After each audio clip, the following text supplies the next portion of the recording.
NATO has dubbed it Air Defender 23. It is the biggest deployment exercise ever conducted by the Western Alliance. It will be hosted by Germany, and millions of Italians have been kept in the dark about it.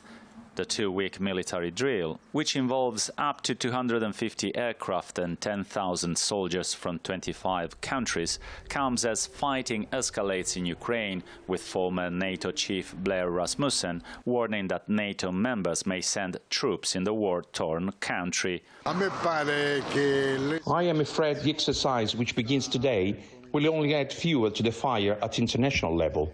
It must be said, however, that a number of countries, including China, Brazil, Indonesia and the Vatican, have been working to promote peace talks.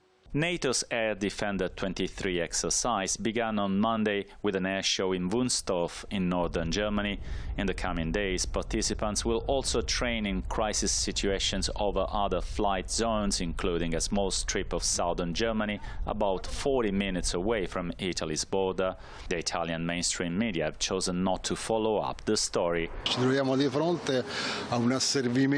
Here in Italy, we are faced with the subjugation of the media, which all respond to the agenda of NATO and its most powerful member, the US. Italians mostly receive misleading information about the war and are kept in the dark about the real danger of a further escalation. Since the start of the war in Ukraine in February last year, surveys in Italy have been steadily showing that over half of the Italians are against sending more weapons to Kiev.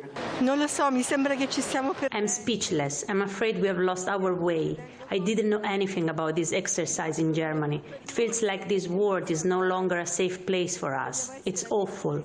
I am quite worried. We have seen how our life has worsened since the start of the war. I didn't know about the drill. We have to be cautious. The war in Ukraine is much closer than we imagine.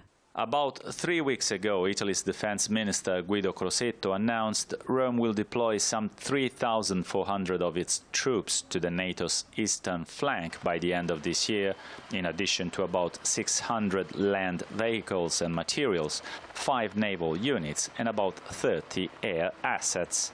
Although most Italians are against sending weapons to Ukraine, Italy has so far approved 7 military support packages, inclusive of lethal and non-lethal equipment. Up to this point, providing military support to Ukraine has cost Rome more than €1 billion.